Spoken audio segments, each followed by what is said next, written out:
Hey everybody, I'm Scott Allen Miller. Today on Sam IT, I get this one a lot, people asking me, well, how many traditional spinning Winchester, spinning Rust, traditional hard drives do I have to put into a RAID array before it's as fast as an SSD? This is a little bit hard to answer because I don't know how fast your disks are and I don't know how fast your SSD is, so it's difficult to answer. But let me give you some quick numbers. A typical SATA drive is going to have an IOP rating around 100, and IOPS, input-output operations per second, are the general way that we measure the performance of a storage device.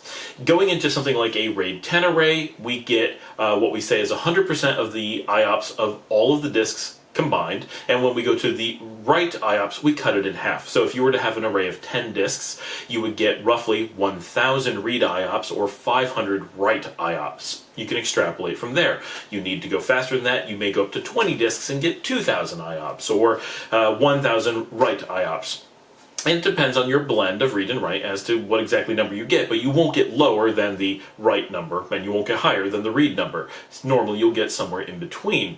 Now that's with traditional 5400 to 7200 RPM SATA drives. If you're going with something like a 15K SAS drive, it's possible that you may hit as high as about 200 IOPS, so you can double that number. 20 disks, you're spending a lot of money, but you might be able to push upwards towards 4,000 IOPS at an extreme purely read workload. That is a pretty good number. So how does that compare to an SSD drive? Well, 10 years ago, the SSDs that I was putting into my desktops for very little money were between 50 and 100,000 IOPS. That's a lot bigger number than even that really large, really expensive RAID array from a single drive. If we were to go to RAID 1, which we would always do in a situation where we were comparing a Winchester RAID array versus SSDs, then we'd be looking at even bigger numbers still, doubling that easily. So it would be quite reasonable for relatively low-cost consumer SATA-based SSDs to be pushing something like 200,000 IOPS in a single array with just 2 disks in RAID 1. It would take how many spinning disks to match that? I don't know, 1 to 2,000? And certainly once you're getting 1,000 or more spinning disks onto a single array, you're going to start running into limitations of the disk controller. And all of this is assuming really high-end spinning SAS drives versus relatively low-end SSDs. If we were to move on to more modern SSDs that connect through things like M2 or NVMe and directly onto the PCIe bus, you are easily looking at arrays that are pushing into the million IOP range.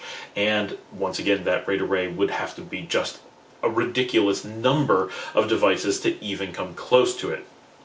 So it's funny that I often get asked this question, how much is the difference in performance? The numbers are just unreal. The gap between them is huge. The slowest SSDs typically are faster than the largest RAID arrays by a couple orders of magnitude, and the real-world RAID arrays, which are probably nowhere near that size of traditional Winchester RAID arrays versus the SSDs that are typical, is even bigger still, and that's before we put the SSDs into RAID, which we assume we will. So the gap is absurd. The easy way to think of it is that a relatively typical spinning Winchester drive, the kind you buy every day, is about 100 IOPS, and an average SSD is somewhere around 100,000 IOPS, so the difference in drives is roughly 1,000 times. That's a little bit higher than the average is. It's more like 150 and maybe 75,000 as averages, but the numbers are still very, very big, and that's what's important to understand. No amount of Winchester drives that you can reasonably acquire are ever going to come close to the speeds of the SSDs that you will realistically be working with. And that is that. Thanks for joining me. Remember to like and subscribe, and if you want to sponsor us here, you can do so through Patreon with the link below, and every little bit that you do through Patreon makes a big difference in helping us be able to bring educational material like this to the masses. Talkadillo is a cloud-hosted or fully managed on-premises IP PBX platform providing businesses with simple and simply affordable voice communications. Visit Talkadillo.com and learn more about how Talkadillo can change how you view your telephones and help to support Sam IT.